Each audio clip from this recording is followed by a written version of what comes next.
So here we have my character going in dealing with convicts, and I apparently did not get the weapon I was thinking of yet. Could have sworn I got it in this part.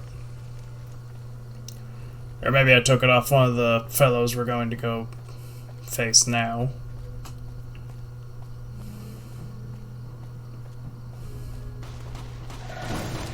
I'm beginning to think I really need to fix my draw distance for this version.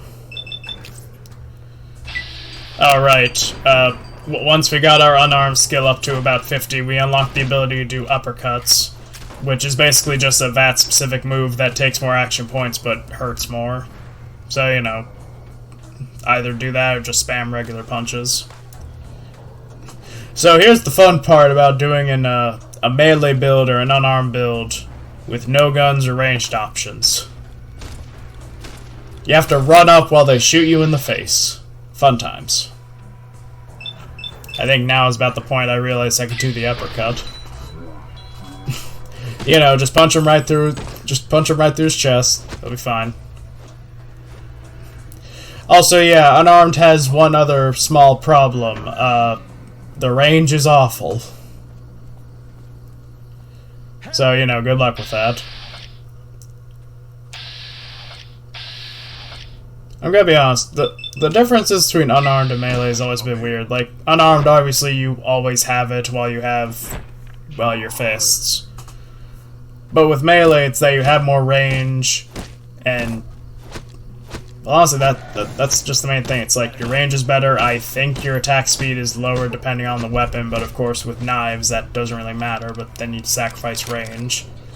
It's always been a weird way they divide it, but well, for the sake of role-playing as the heavy again, well, not again, but just role-playing as the heavy, it works. The specific restriction with that is that the character, the heavy from TF2, only ever uses, like, either his bare fists as melee weapons, or weapons that are just supposed to go over his fists, like boxing gloves, metal gauntlets. The most entertaining one, but the least competitively viable, would probably be the Warrior Spear, which is literally just bare claws. Well, more like bare paws, he'd, like, cobbled together, I guess. I'm sure some of you may have an idea of what one of our big unarmed weapons we're going to be getting is, based on that statement.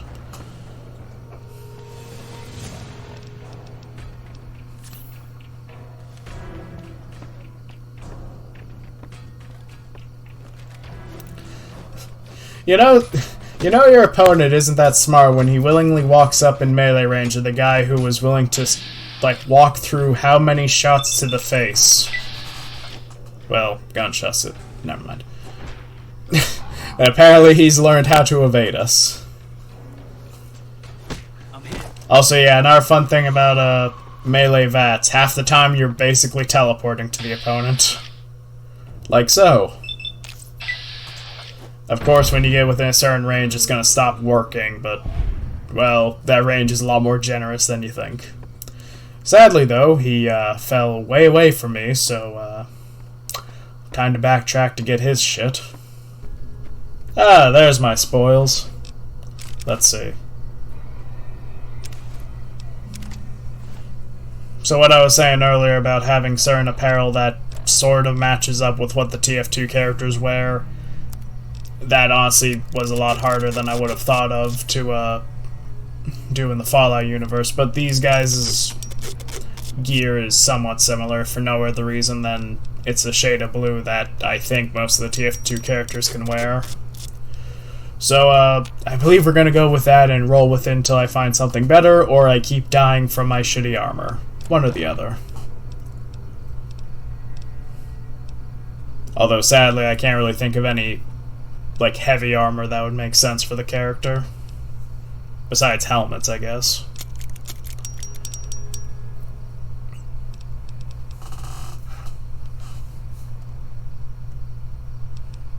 To be fair, I probably should have gone for the Powder Ganger armor, but the problem is it's faction armor.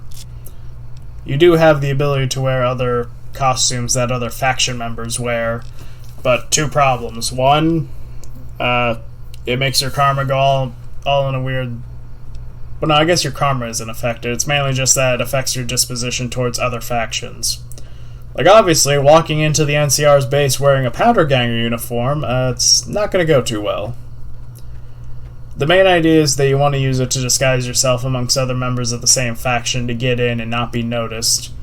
The problem is that some members will still recognize you anyway, and as I said before, if you meet a member of the opposing faction or one that is just really not a fan of you, good luck. Although I believe Good Pringles. I believe Good Springs doesn't really have a faction disguise, or at least if they do, I've never seen it. Lived in Prim going on. I'm a trader primarily, for what it's worth with things. Well, I don't got any work right now, sorry to say. I'll tell you whatever I can. Yeah. Oh, you're talking about one of them packages. That job had Strange written all over, but we couldn't turn down the cabs. That cowboy robot had us hire 6 couriers. Each was carrying something. Well, different. that's a bit suspicious. That kind of stuff. Last word I have from the office, it looked like payment had been received for the other 5 jobs. Guess it was just your chip that didn't make it. First deadbeat we hired to do the job canceled. Hope a storm from the divide skins him alive. Well, that's where you came in. Yeah, I'm sure he won't be important at all. His expression turned. I said, sure as like a rain, you were still kicking. Then he took. No, but Courier 6 carried the package. That's what he said. No idea. Sounds like. Hope he didn't see any trouble in that. Well, now that you mention it, a few nights back, he said he saw a fellow with a daisy suit come through with some of the... Well, for that, your best bet is going to be... Since they came to town, he was keeping a good bit of notes on them, and he was slinking around Bison Steve when your pretty boy friend came through. He may have heard where they were going. Now,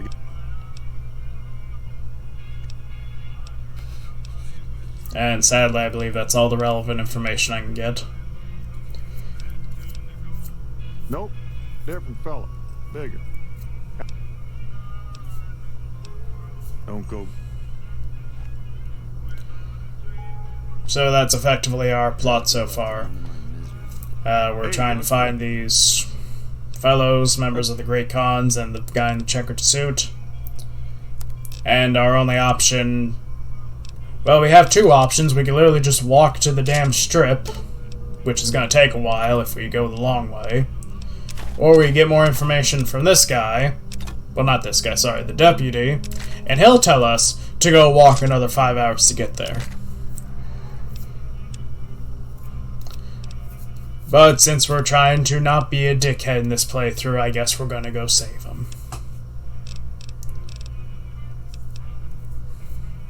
Alright, here's where I get the things.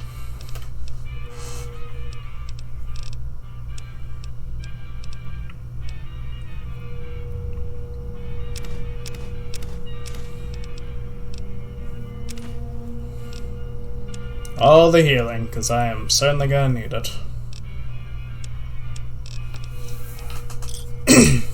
Another satisfied customer.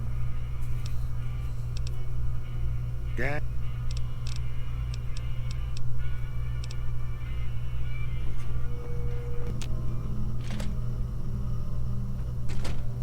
Alright, after that, I should explain. I most likely cut a bunch of that out. Just talked with some more of the civilians, something about a missing 9mm machine gun that apparently somebody was smart enough to hack the robot into thinking it was just gone. And we need to go save Deputy Beagle from those assholes in the hotel. I think it's a hotel. Also here the sheriff and his wife. Things did not go well for them. Now specifically, there's a weapon underneath there. Jordan, it's on the right. Jordan! Get the gun! Ugh. I'm backseat gaming myself is terrible. Oh yeah, you can also just sleep in the bed while they're in there. Nope, no problems. Oh, that was stupid. But yeah, you can get a cowboy repeater there. Pretty good if you're doing a like gun heavy build, and specifically if you're trying to go for the cowboy build, which that's a perk you can get later. It specifically gives you a big damage buff to any weapon that, well, a cowboy would use. Specifically, it's any like revolver or lever action like rifle or shotgun. It basically just means any lever action gun, which is basically those two, rifles or shotguns, or again revolvers. I believe it also applies to knives, tomahawks, and I want to say dynamite, but I'm not fully certain on that one. Also, yeah, so nobody has any problems with us taking stuff from the deputy's house, but no, sorry, the sheriff's house. The deputy, though? No, he's still technically alive. So here we're making our way over, making our way downtown, walking fast, faces pass, and we go kill assholes, I guess. Look, there's a good reason I wasn't a songwriter, okay? So coming up soon is when I make the revelation that apparently putting a small thing of metal across my knuckles in this game amplifies the damage to an absurd amount. Like earlier we were taking people down like maybe 5 hits, maybe 6, 7 if they're like running away, like in really rare circumstances. Here I am trying to do like just with my basic fist. We'll see how it goes. Not great. Like this is gonna take clearly 4 hits. Nope, we need 5. Nope, 6 roughly, I think. So clearly this is not going well. Although he did have $100 on him, so that's good.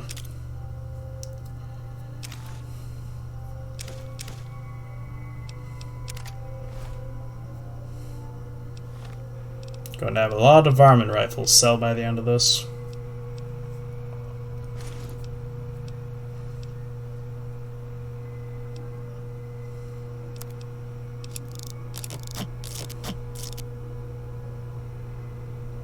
I find odd that I've chosen the Charmer outfit of all things, but I guess it's better than nothing. Hold on, before I beat you to death, I need to pilfer through the garbage. Okay, now we can fight. And as we see, this is clearly not going to go too well.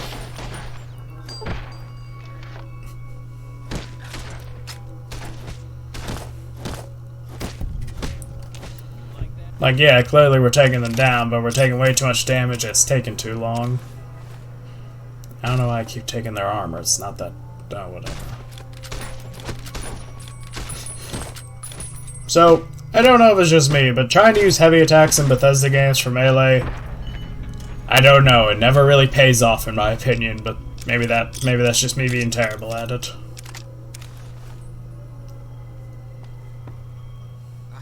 So here we see the part where I am almost certain that I either get killed or I do a massive runaway around the whole hotel.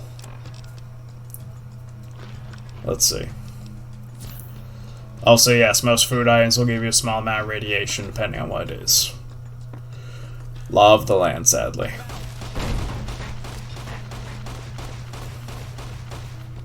So here is the closest thing we have to a boss of this section. And yeah, I kind of cowered it out and decided I'm not fighting them. He really wanted to, though. As we can see, this is clearly not going well. We're not doing enough damage. It's 4-on-1, I believe. That hat gives him superpowers, apparently. Also, fun thing about melee builds, the best way to counter it is to literally just get your own melee build, preferably a weapon. Well, a melee weapon, I mean, and just start blocking, like this man is showing. Although they can't block VATS attacks, that's always nice.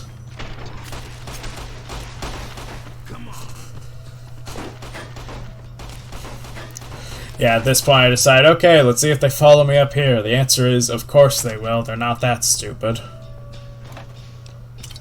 I will steal their Nuke Cola, though. Yep, things did not go too well.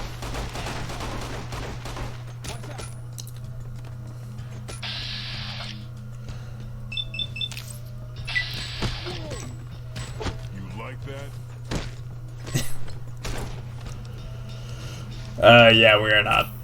Either I'm using way too much healing resources on this fight, or we are not surviving this one.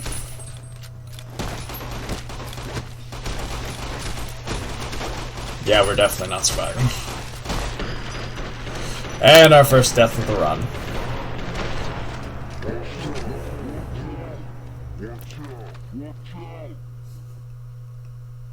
Yeah, clearly not my best showing. Yeah, around here would be the point that I realize it's time to reload. Either that or I finally get the Bread 80 to actually try an unarmed weapon.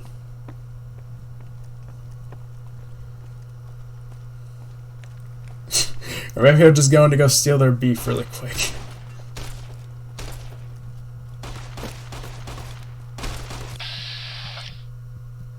VATS can't save you now, man.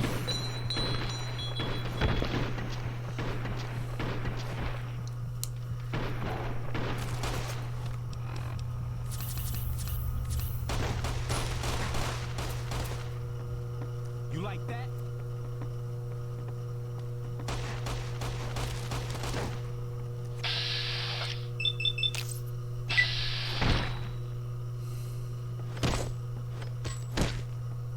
Apparently got to be the leader by having like 3 times as much health as everybody else. Also, good plan. Block the bullets, see what happens.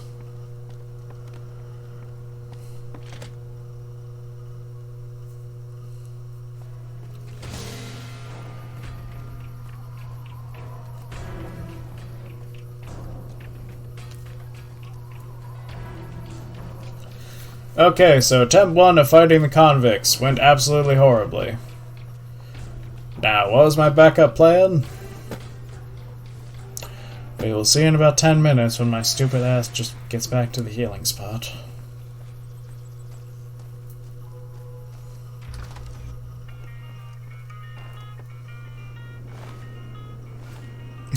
No, don't pilfer, we need to sleep. Gotta sleep on the corner of the bed like a cat now.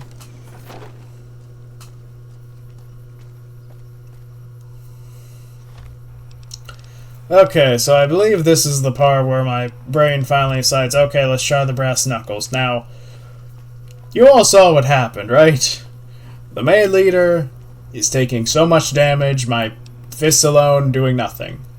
Now, brass knuckle, of course, it's going to hurt more, but it's a brass knuckle. It doesn't have that much extra surface area. It might hurt, like I would expect it to do, like, double damage or something, you know? Like, I would expect things to go down, like, one extra, like, I guess one less hit. Let's see what happens. Dead. Immediately. One punch. I'm fairly certain that those brass knuckles just saved the entirety of this whole playthrough at the start. Although, of course, that doesn't help getting up close to actually punch them. Like, look at all that. That was pathetic.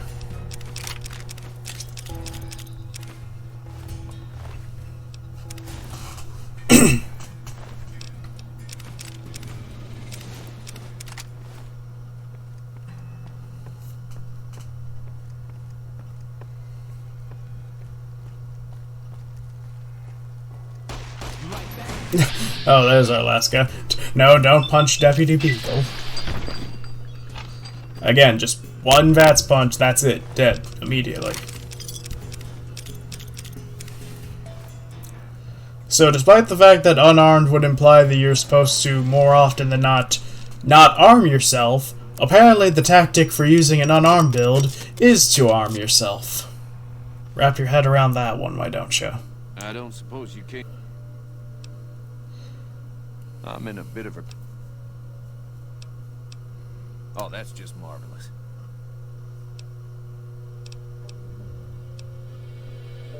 Then I'll defer to your superior appraisal of character and prowess and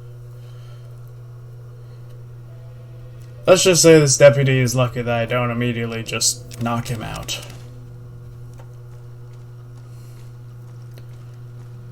Now, there are actually a few more guards upstairs we can take care of just for the experience alone, so we're gonna go do that.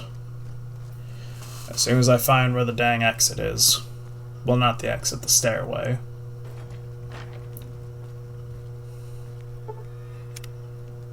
I will take a quick nap on their beds, though. Hope they don't mind. Oh wait, they're dead.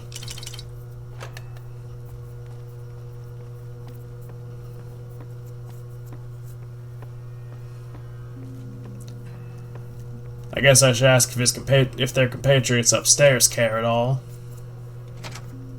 Aha. 2 straight punches dead. Apparently one small, like, quarter of a... No, I guess to be fair, brass knuckles probably weigh like a whole pound just for one of them, maybe like 2. Like a whole extra 2 pounds of metal apparently just lets you decimate literally everybody. Go figure. As we can see. Anybody there? I've got you now.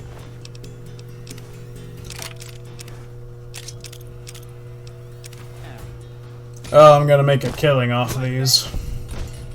Or at least I would if my barter skill was actually good. Ah yes, the hockey mask. This could actually be a useful one. I should probably equip it once I get back to doing the, like, live commentary stuff. It's basically just a helmet item that gives you +5 to your unarmed skill, and yes, certain clothing items can give you buffs to your skills and whatnot. Some of them will even give buffs to your special stats, but those are of course a bit more rare. And as you expect, a lot of the common ones don't do anything crazy. It's usually like a 5-point buff, a 2-point buff for like multiple of them, etc. But still, they're nice to have. Although, of course, increasing your skill is only really going to affect with damage numbers and whatnot.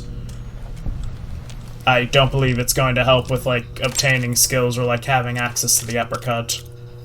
Whether or not it affects skill checks, though, I would need to check, to be honest.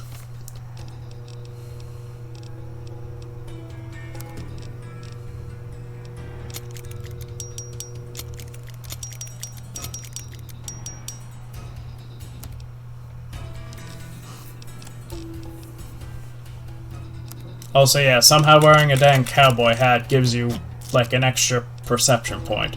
Apparently, the secret to better eyes and having 20/20 vision is just wearing a cowboy hat. Go figure.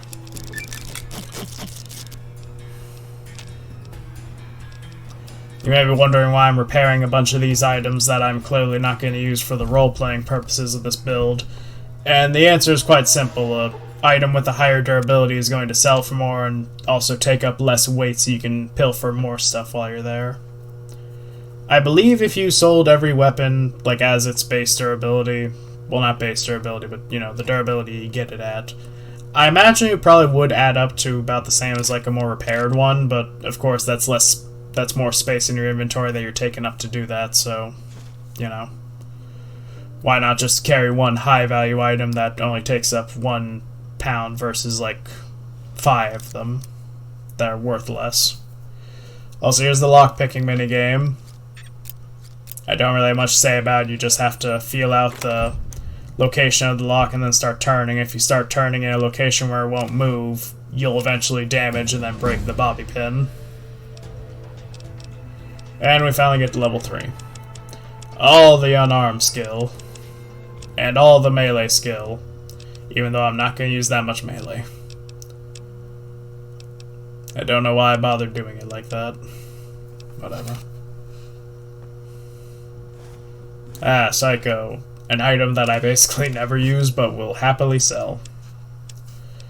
There are various other aid items that are considered chems in the Fallout universe. For all intents and purposes, they're basically temporary stat buffs that also have the slight side effect of causing you to become addicted to them and then getting debuffs when you don't have enough of it.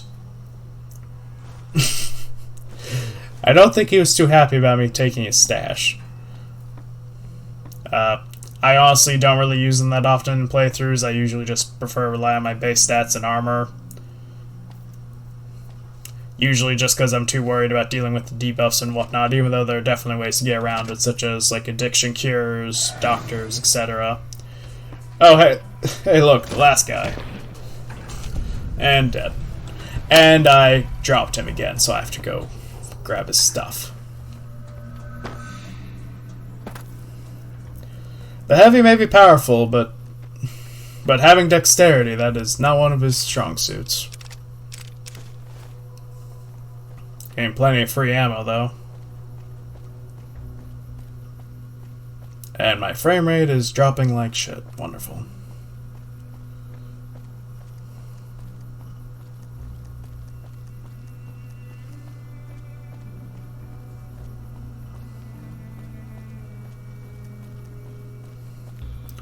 Alright, so after discovering the power of 2 pounds of brass, iron, whatever it is, around my fist, we've saved the day. Kind of. Not really.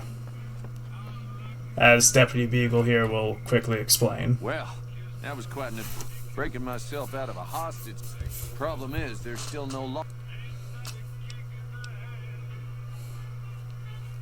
Oh no. It should be. I like the fact that this man is a lying coward that basically made himself look like a badass, but isn't willing to take charge. You may be. Wonderful. You will. The sheriff that was incarcerated. You also may be able to convince that So that's our next little side quest, although it isn't required at all. So you're the ones going to bring the law back to Prim? I'll believe it when I see it.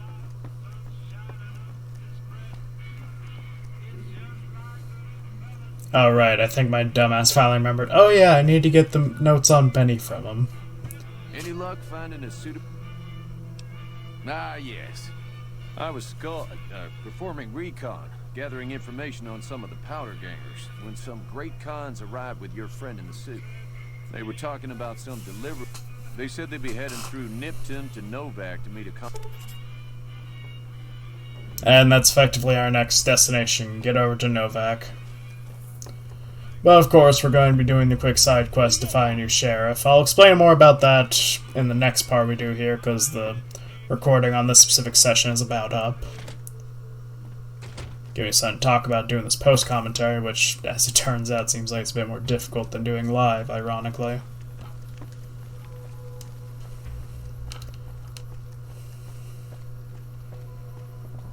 So I believe that'll be it for this part. Next part, we're going to head further down the road, hopefully meet up with some more representatives from the NCR. Well, actually, I guess I'm going to talk to Lieutenant Hayes first, ask him, like, hey, can you run the town? And he'll be like, maybe. And then we gotta go talk to the NCR representatives. Now, with how much I'm helping the NCR in this playthrough, and by that I mean not being a dick to them, you may think that we're going for an NCR playthrough. I haven't fully determined that, but truth be told, I'm not entirely certain what kind of ending we're gonna go for. We won't go quiet. Yeah. But I do know that being on the NCR's good side has its perks. It's a great strategic point, and we aren't blind to the needs of the town. We don't have the guns or the personnel needed to. What we need more than anything. If we had just one more squad, we could easily install a sheriff and still. If you'd like to see the NCR include protection of Knight at Mojave. Have you? Knight. Sir.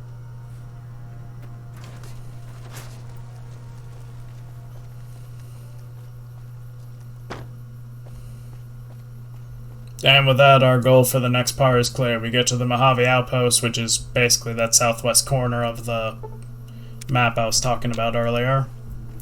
Get over there, we talk to the guy, we make an arrangement to have them run Prim, and hopefully nothing goes wrong.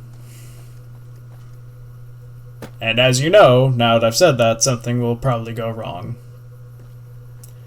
In any case, I believe that'll be the end of this part here, then. I'll see you in the next part for the last part of this post-commentary setup, and then hopefully I'll be moving over to live recording the rest of this playthrough, which, again, the schedule will most likely be happenstance, but we'll see what happens with it. I hope you all have a good rest of your day, then.